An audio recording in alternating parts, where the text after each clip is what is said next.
This story comes from Lena, who thought she was meeting her perfect match but instead walked into a trap. Lena was 26, shy, and not much into bars or parties.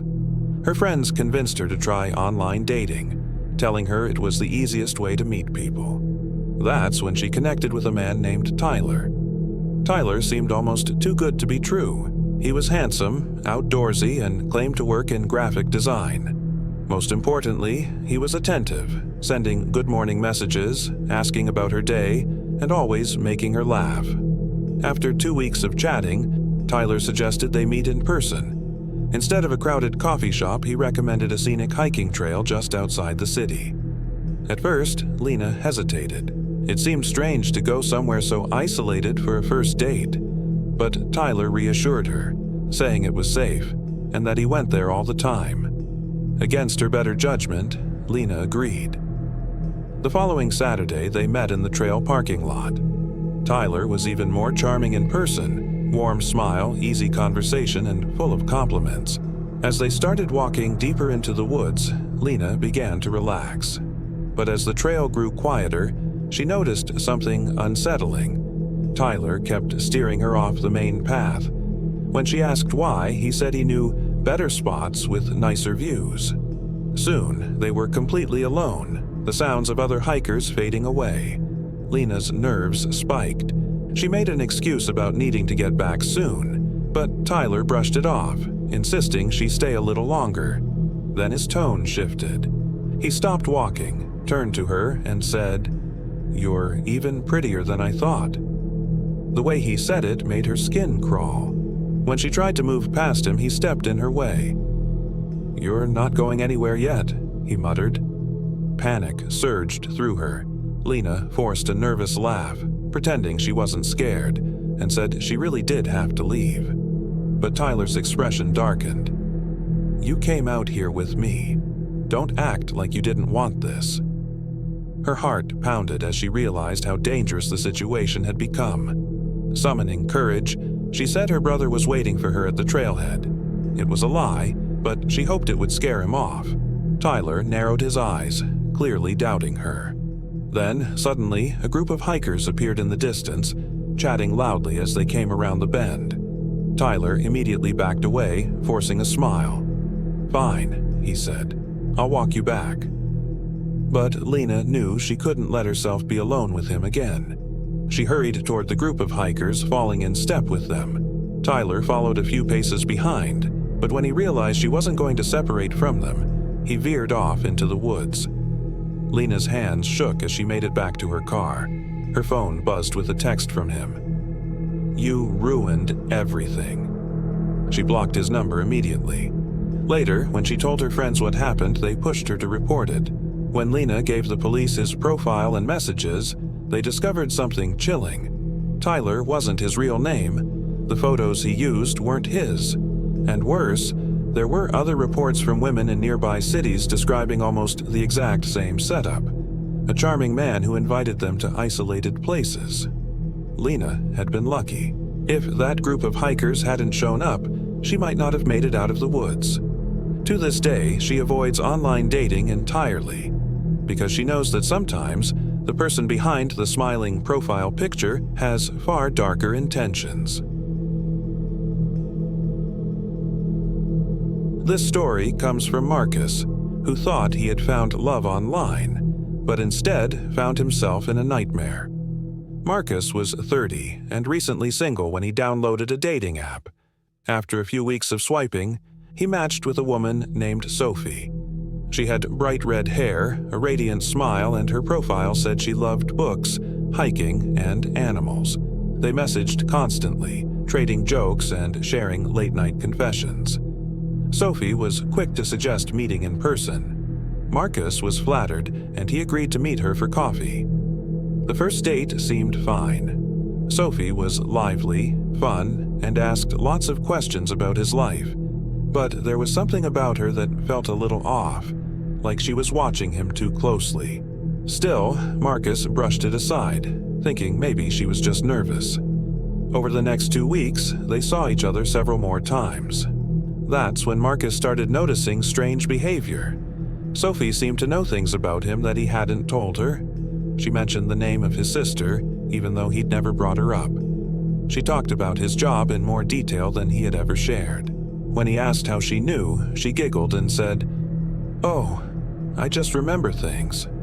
But Marcus couldn't remember ever telling her. One night after dinner, Marcus was walking Sophie to her car when she leaned close and whispered, "I feel like I've known you for years."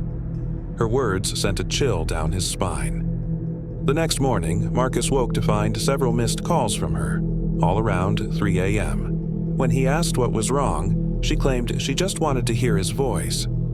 Marcus started pulling back, answering her messages less, making excuses to avoid seeing her. That's when things took a darker turn. One evening, while Marcus was at home watching TV, he got a text from Sophie. "Nice shirt." His blood ran cold. He hadn't told her what he was wearing. Panicked, he looked out his living room window. Across the street, half hidden in the shadows, was Sophie, staring up at him. Marcus shouted, demanding to know what she was doing there. She simply smiled, then turned and walked away. The next day, she acted like nothing had happened, texting him like usual. Marcus didn't respond. But later that night, when he went to his car, he found a note on the windshield. It read, "We're meant to be. Stop running." His hands shook as he realized she had been near his apartment again. He blocked her number, but the calls kept coming from unknown numbers. She would leave long voicemails whispering his name over and over. Sometimes she laughed. Other times she cried. One night, Marcus woke to the sound of scratching at his apartment door. His heart pounded as he looked through the peephole. There was Sophie, crouched down, running her fingernails along the wood, whispering to herself. Marcus yelled that he was calling the police, but by the time they arrived, she was gone. For weeks, the harassment continued. Marcus barely slept, terrified she would break into his apartment. He bought new locks, even installed a security camera. One night, while reviewing the footage, he froze. At 2:47 a.m., the camera captured Sophie standing outside his door, holding a knife. She stood there for nearly 10 minutes, staring at the door before walking away. Marcus immediately took the footage to the police. With that evidence, they were able to track her down. It turned out Sophie had a long history of obsessive behavior and restraining orders from previous victims.